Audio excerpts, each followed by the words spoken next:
जैसा कि आपको पता है, वह ज़िंदगी के 300 से भी ज़्यादा एपिसोड प्रसारित हो चुके हैं और ये 300 एपिसोड बनाने के दौरान मैंने देश के काफ़ी क्षेत्रों का मैंने दौरा किया और मैंने देखा कि आज कम उम्र में भी हमारी जैन समाज की प्रतिभाएं सामने उभर कर आ रही है। और उसमें भी ख़ास बात यह है कि महिलाओं की या लड़कियों की संख्या बहुत ज़्यादा है।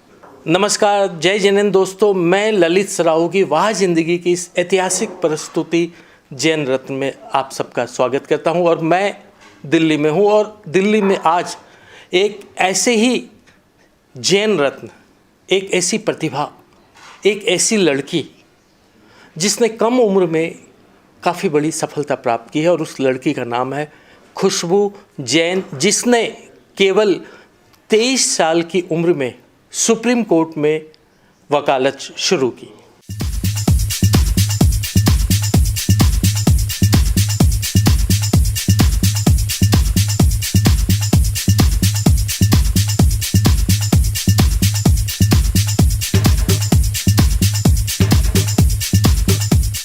खुशबू, तुम्हारा वाह ज़िंदगी में स्वागत है। बहुत बहुत धन्यवाद। बहुत ही ब्यूटीफुल इनिशिएटिव लिया है आपने।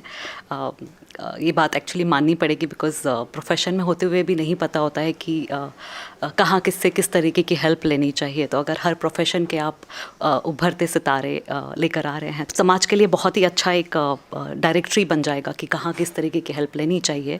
अपार्ट फ्रॉम हेल्प लेनी चाहिए, ये इनिशिएटिव से शायद बहुत लोगों को प्रेरणा मिलेगी कि हमें भी इस फील्ड में जाना चाहिए। खुशबू, मैंने देखा कि वकालत का एक ऐसा क्षेत्र है जिसमें हमारे जैन समाज की लड़कियां कम है। इसका कारण क्या हो सकता है? एक्चुअली सिर्फ जैन समाज की लड़कियां नहीं, वकालत में अगर कुछ समय पहले तक देखिए तो लड़कियां ही कम थी। अभी भी वकालत को सिर्फ जैन समाज नहीं, नॉर्मली भी इतना आसान नहीं देखा जाता है। बट मेरी एक छोटी सी एडवाइस है कि मेरी फैमिली से कोई लॉयर नहीं था, मैं एक फर्स्ट जनरेशन लॉयर हूँ। तो मेहनत करें तो इससे सेफेस्ट प्रोफेशन नहीं है। वकालत में भी बहुत सारे क्षेत्र हैं, तो तुम किस क्षेत्र में काम करती हो खुशबू?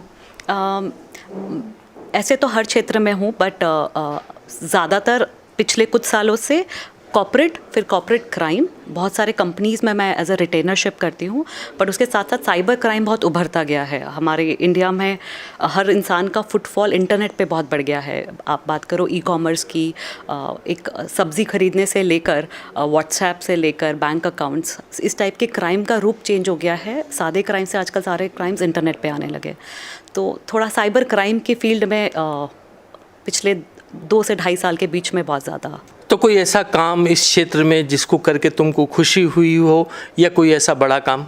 राइट टू प्राइवेसी, जो हम बोलते हैं कि हमारा जो एक राइट है, फंडामेंटल राइट है, उसके लिए एक बहुत समय से मैं प्रयास कर रही थी। और वो एक फंडामेंटल राइट है, तो बहुत सारी कंपनीज़ के साथ में भी हम लड़ रहे हैं इस चीज़ को लेकर। बहुत सारी फॉरेन नेशनल, मल्टीनेशनल कंपनीज़ के साथ में हम लड़ाई कर रहे हैं। तो उसको लेकर मुझे बहुत खुशी हुई थी कि हम एटलीस्ट अब जाकर हम इस चीज़ की बात कर रहे हैं। वरना अभी तक हमारे लिए था बीइंग इंडिया या हमारे इस चीज़ को लेकर कि हमारे फंडामेंटल राइट बहुत बेसिक है। बट अब जब हम राइट टू प्राइवेसी की बात करते हैं तो उसको लेकर बहुत खुशी होती है। दूसरा एक बहुत अच्छा चीज़ लेकर खुशी होती है कि मैं वुमेन और चाइल्ड, जो महिला और बच्चों को लेकर साइबर क्राइम्स होते हैं, उसके लिए बहुत सारे इनिशिएटिव जो हो रहे हैं उनमें मैं बहुत सारों में पार्ट हूँ। कुछ एनजीओ के साथ में, कुछ पुलिस एनफोर्समेंट के साथ में, कुछ इंडिपेंडेंटली। तो वो करने के बाद में एक बहुत खुशी होती है बिकॉज़ ये क्राइम ऐसे होते हैं जिनसे आपको कुछ मॉनेटरी वो नहीं मिलता है, बट एक जो संतुष्टि मिलती है इनको सॉल्व करने के बाद में। बिकॉज़ ये क्राइम होने ही नहीं चाहिए एट द फर्स्ट प्लेस, कि आप इंटरनेट पे या साइबर पे जिस तरह के क्राइम अगर महिला और बच्चों के साथ हो रहे हैं तो वो क्राइम होना इटसेल्फ हमारे लिए बहुत दुख का कारण है। तो उसमें, उस फील्ड में, क्षेत्र में काम करने से बहुत खुशी होती है। तुमको मैं कई टीवी चैनल्स पे रोज़ाना देखता हूँ, CNBC पे देखता हूँ, कई तरह के चैनल्स पे देखता हूँ। क्या कारण है, तुमको चैनल्स वाले इतना क्यों बुलाते हैं? जैसे मैंने कहा कि साइबर की फील्ड में मैं आई हूँ और साइबर फील्ड बहुत नहीं है, तो कुछ मैटर्स ऐसे थे जिनमें पब्लिसाइज हुआ। जब भी कुछ इस टाइप का होता है तो चैनल्स बुला लेते हैं अपने व्यूज़ के लिए, मेरे ओपिनियन के लिए। तो उस कारण से आना जाना। एक जैन रत्न की तरह तुम चमकने का कोशिश करती हो, समाज को तुम अपना क्या योगदान दोगी? सिर्फ हमारे समाज के लिए नहीं, मैं अभी भी सारे समाज के लिए, जहाँ महिलाएं हुई, जहाँ बच्चे हुई, मैं कोई फ़ीस की इसमें अपने लिए सोचती नहीं हूँ। तो अगर हमारे समाज की जहाँ बात है, सिर्फ विमेन एंड चाइल्ड नहीं, और भी बहुत सारे जो क्राइम्स होते हैं, बहुत सारी चीज़ें होती है जहाँ ओपिनियन चाहिए होते हैं, तो उस चीज़ के लिए कोई भी आता है, मैं निःशुल्क उसके लिए हेल्प करने के लिए तत्पर हूँ। खुशबू, तुम्हारी ये बात मुझे बहुत अच्छी लगी। आज के प्रोफेशन में जहाँ पर लोग अपनी फ़ीस को नहीं छोड़ते हैं, तुम इतनी सी कम उम्र में समाज के लिए करना चाहती हो। खुशबू, आज इस प्रोग्राम को लाखों लोग देख रहे हैं और बहुत बड़ी संख्या में लड़कियां भी देख रही है। उनको तुम क्या संदेश दोगी जिससे उनको प्रेरणा मिले?